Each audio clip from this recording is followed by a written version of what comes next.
their birth year. It will give them their age. If one were to take 111 and subtract their age, it will give them the last two digits of the year of birth.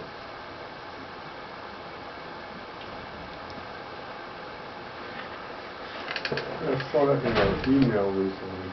Oh, really? Wow. Something like that. Who was the email from? I forget now. Probably an insurance company. Could be. Yeah. Let us suggest that once upon a time, my age was 1. Then I grew up to be 2. Then I grew up to be 3. Then I grew up to be 4. That is to say, my age is subscripted. That is, variable age is subscripted I, where I varies. I may now enumerate through that for each. For each age, subscript I can right line my age, subscript I, and I'll have a running list of all the years that I've been alive. That is the nature of an array. An array is one variable with multiple states. We used to call them values. The new terminology is a state. In the year 2011, my age has a different state than in the year 1939, when I was born. Makes sense? That is what an array is. Now let's take a look at our second manual in learning C#, chapter number 8. On page 8-57, we will enumerate through the array of running services. Now inside each of our computers are many terminate and stay resident programs. We typically have found those by going to the task manager, and they are enumerated. I have 60 running services. They are terminate and stay resident in as much as they were used, they're loaded in RAM memory, they are sitting there latent, waiting to be used again. In this particular chapter, we will learn how to delve into the guts, the very bowels of the operating system, find that collection of running services, and then iterate through doing a for loop, each and every one of those services presenting the name of the service, etc. When we look at page 8-6.1, two things occur to us.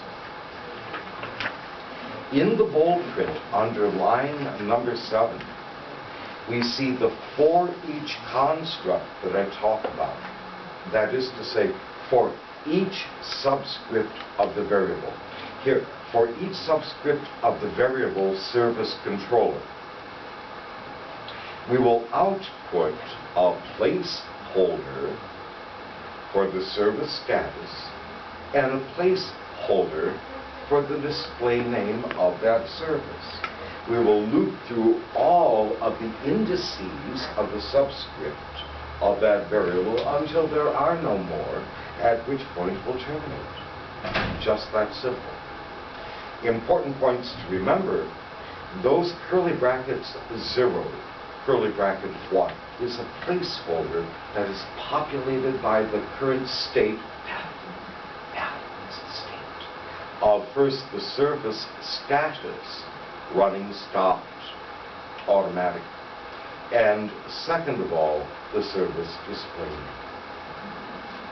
It's making sense. Beautiful.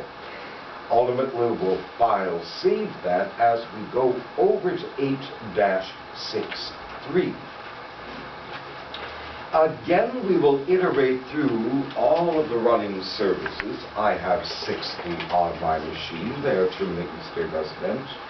But rather than using the for each, where the indices, that is, the subscript of the variable, is automatically incremented. What do I mean by incrementation?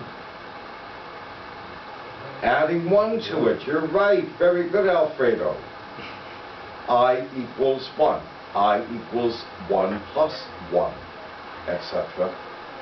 Rather than automatically incrementing with the for each, we will explicitly increment.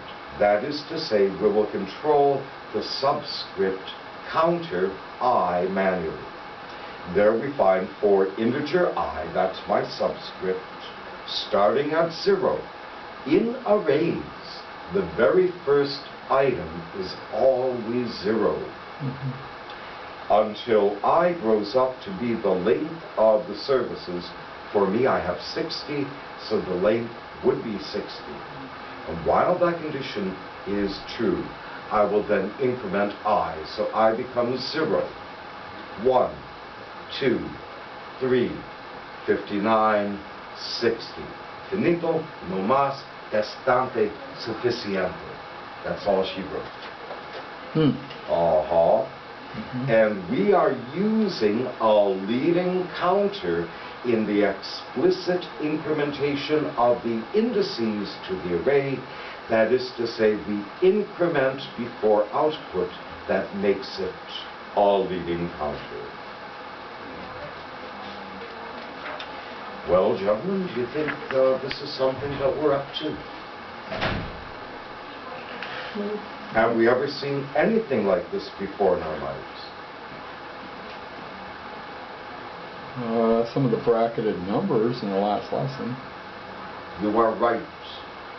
Those bracketed letters in the last lesson, and quite a few of the previous lessons, are called Gavin asks or picture clauses.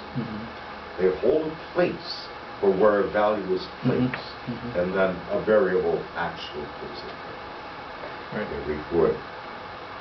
Well, gentlemen, without further ado, I turn your attention to the beginning of this wonderful lab experiment. Do you know the difference between a lab assignment and a lab experiment? Spelling. Yes, you are right. Other than the spelling, an experiment is to validate a hypothesis. Our hypothesis, this is going to print out 50 different running services. A lab assignment is when I say, please construct a program that loops through the numbers 1 through 10 and then prints out a total. That's a lab assignment. So these are experiments. We're drawing inferences. We're testing a theory.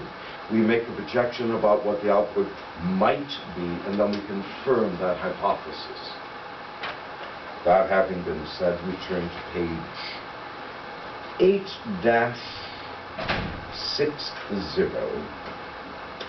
and we begin our assignment with a very positive mental attitude. That can-do attitude that separates us from the rest of the world. We started a brand new project.